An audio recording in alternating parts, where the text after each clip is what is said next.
So the Buckeyes go from one former assistant to the next former assistant as Greg Schiano and the Rutgers Scarlet Knights, the opponents this week, as we welcome in Tony Gerdeman from BuckeyeHuddle.com. Gerd, thank you so much for joining us. Thank you for having me, Mark.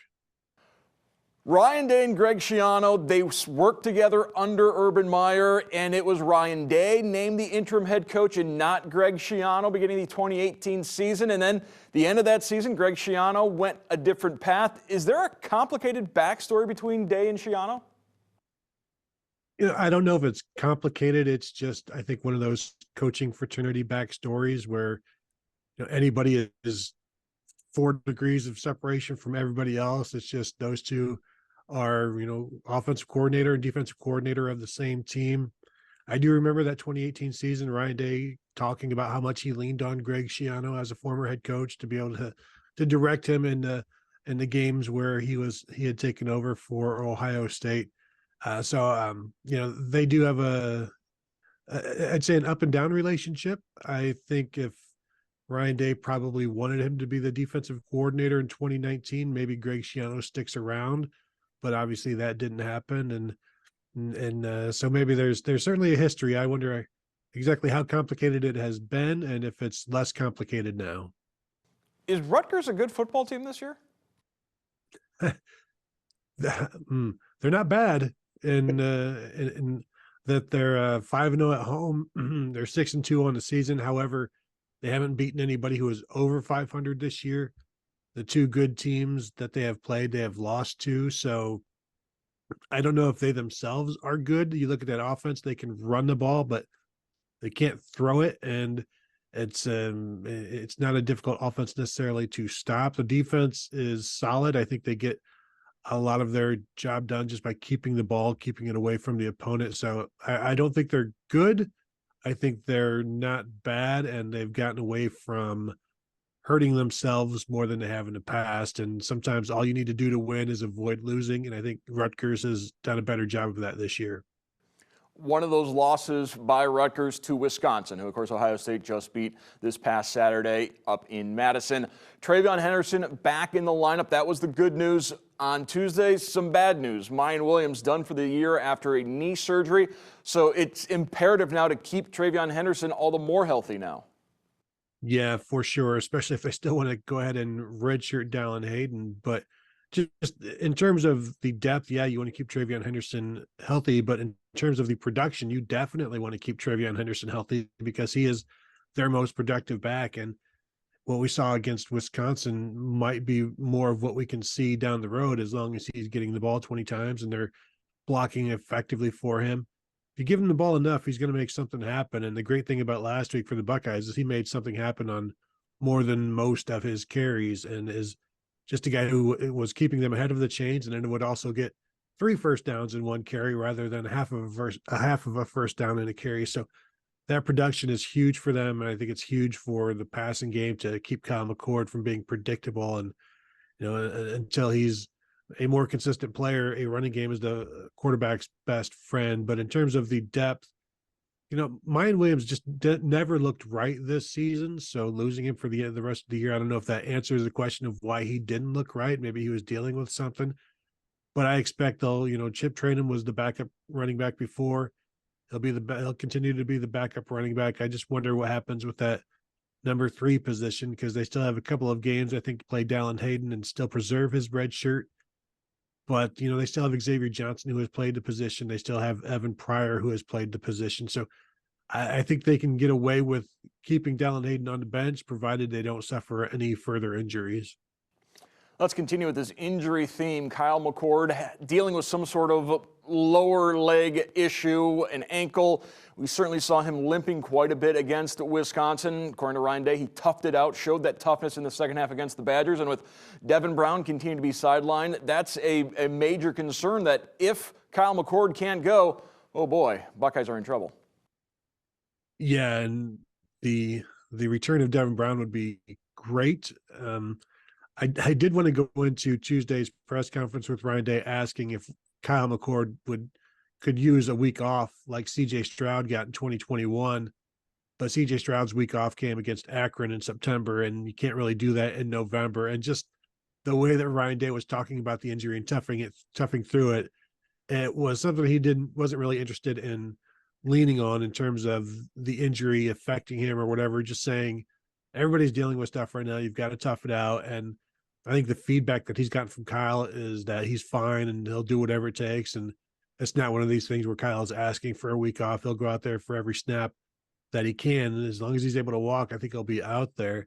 So they'll continue to do that. But getting Devin Brown would help in terms of, the red zone stuff. Just looking at Kyle McCord's passing stats today, split stats, the situational stats, he's only completing like 38% of his passes in the red zone. And that's one of the reasons they're struggling down there. And if you can get Devin Brown back to maybe help that area of the game out, then this offense goes from scoring 33 points a game to maybe 40 a game. Although scoring 40 points a game against Michigan will be tough to do, and in the playoffs will be tough to do, but that's what they're going to set their sights on in order to get some wins down the stretch. But yeah, I mean, it's November, as Ryan Day said, like strength coach Mick Marotti tells the team, no one cares about your injuries, and a funny sense, not in a legit, like nobody cares. Like it's just you got to deal with it this time of year. Perhaps one of the tongue-in-cheek solutions to the red zone issues was to bring Jack Sawyer over to the offensive side of the ball. He played quarterback in high school, and he said a couple weeks ago, yeah, I'd do that in the red zone. But I think we saw this past week in Wisconsin how valuable Jack Sawyer is in his current position at defensive end. Yeah, he's strong in the red zone defensively, and Jim Knowles couldn't say enough about the goal line stand at the end of the first half that turned into a field goal, and how Jack Sawyer was making plays was important to each one of those plays. And I know all of us on the outside look at sacks as the arbiter of how a defensive end is doing. Coaches generally look at everything, but they're looking at all of the assignments. And did you beat your man? Did you not lose contain? What was your job on this particular play? Because if you're dropping into coverage, you're not going to get a sack, and they're not looking for a sack and stuff like that. So are you doing exactly what they're asking you to do? Are you staying assignment sound? Are you staying gap sound? All of those things. And he's done that for Ohio State. And, we will look at the stats, and it's like, well, where's Jack Sawyer? But he had like 6 tackles in that game and was what you need to do in terms of just being there to stop the run, get after the passer, create some havoc, but more importantly, just not being a selfish teammate in terms of just trying to get yours. You're doing what is required of you in that role. And I think he's done it well. And the coaches always speak highly of him, even when us in the media or fans are concerned that where are the Chase Young numbers? Well, nobody puts up Chase Young numbers except for Chase Young. Nobody puts up Bosa numbers except for the Bosas. This is Jack Sawyer. This is JT Tuimoloau. Neither of whom are putting up big sack numbers, but they're getting the job done. On Tuesday, the first college football playoff rankings came out, and perhaps a little bit surprising, Ohio State ranked at #1. Now, these rankings don't mean anything till the end of the year, and we know what happens against Michigan is going to really determine things. But to have the Buckeyes begin the rankings #1 does say something about the strength of schedule. That's the reason. The win at Notre Dame, the win over Penn State, 2 top 15 wins, gave Ohio State that #1 spot. Yeah, and if those two teams continue to win, that's only going to help Ohio State's standings. And even if Penn State loses to Michigan, if their 2 losses are to Ohio State and Michigan, the committee is not going to hold that all that much against them. Buckeye fans will continue to root for Notre Dame.